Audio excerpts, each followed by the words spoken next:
जय गुरुदेव। सूत्र शब्दार्थ प्रत्ययनाम इतरेतर अध्यासात संकरः तत्प्रविभाग संयमात सर्वभूतरुत ज्ञानम। शब्द अर्थ तथा उसका ज्ञान एक दूसरे से भिन्न हैं। मुख से उच्चारण किया जाने वाला तथा कानों से सुना जाने वाला शब्द है जिसका स्थान मुख है। जैसे घोड़ा, उसका अर्थ भागने वाला, चार पाँव वाला, बिना सींग के, एक पूँछ वाला, जो घास चरता है, एक पशु विशेष है। उसका स्थान अश्वशाला है। ज्ञान शब्द एवं अर्थ का मेल कराने वाला बौद्धिक भाव है जिसका स्थान बुद्धि है। किंतु व्यवहार में ये तीनों ऐसे अभिन्न हो गए हैं कि इनकी भिन्नता की ओर ध्यान जाए बिना ही सुनने वाला उसका अर्थ समझ लेता है। ऐसा भाषा विज्ञान के विकास के कारण संभव हुआ है। सृष्टि के आरंभ में संभवतः लोगों को एक दूसरे की बात समझने में कठिनाई अनुभव होती होगी, किंतु धीरे धीरे मन के भाव शब्दों में प्रकट होने तथा उन्हें उसी रूप में ग्रहण करने का अभ्यास बढ़ता गया तथा उसी के साथ मानव इन तीनों में भेद कर पाने की ओर से उदासीन होता गया। अब प्राय प्रत्येक वस्तु के लिए शब्द निश्चित हैं तथा सुनने वाला भी उन्हें झट समझ लेता है, परंतु पशु पक्षियों में मनुष्य की तरह उच्चारण कर पाने की क्षमता नहीं है। किंतु सबकी बोलने की अपनी अपनी कला है। मनुष्य केवल अपने भाषा विज्ञान से ही परिचित है।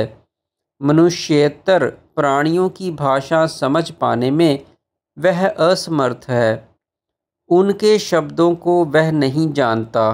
उनके हृदय के भावों से वह अनभिज्ञ है, अतः उसे उनका ज्ञान भी नहीं हो पाता।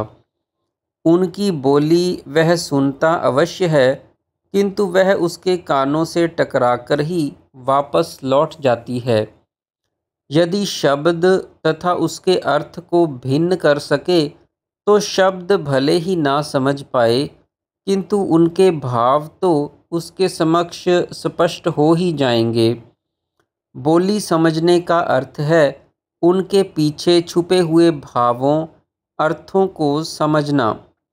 जब भाव या अर्थ उसकी पकड़ में आ जाएंगे तो अभ्यास से धीरे धीरे किस बात के लिए वे किस प्रकार के शब्द का प्रयोग करते हैं यह भी समझने लगेगा। तब मनुष्य को जानवरों की बोली तथा उसके अर्थ का ज्ञान हो जाएगा। शब्द अर्थ तथा ज्ञान की भिन्नता पर संयम से यह संभव है। लोगों में पशु पक्षियों की भाषा समझने की प्रबल जिज्ञासा हो सकती है, परंतु संयम सिद्धि के बिना योग दर्शन के मतानुसार यह संभव नहीं। इस सिद्धि का प्रत्यक्षतः योग सिद्धि से कोई संबंध नहीं। केवल अपने संयम के स्तर का परीक्षण करना ही एकमात्र हेतु है। जो इस सिद्धि को महत्व देते हैं उनकी बात दूसरी है। इसके पश्चात संयम की दूसरी सिद्धि का वर्णन करते हैं। सूत्र संस्कार साक्षात्करणात् पूर्व जाति ज्ञानम। संयम द्वारा संस्कारों के साक्षात्कार से पूर्व जाति का ज्ञान हो जाएगा। सूत्र 16 में चित्त के परिणाम क्रम पर संयम करने का फल कहा गया है, तो सूत्र 17 में शब्द अर्थ ज्ञान के भेद पर एकाग्रता का। इस सूत्र में चित्त पर पड़ने वाले संस्कारों को ध्येय का विषय बनाया गया है। यह तो स्पष्ट ही है कि जीव के द्वारा सभी शुभ अशुभ कर्मों का प्रभाव चित्त पर पड़ता है, जिसे संस्कार कहा जाता है। यह संस्कार चित्त स्थिति बनाने में कारण हैं।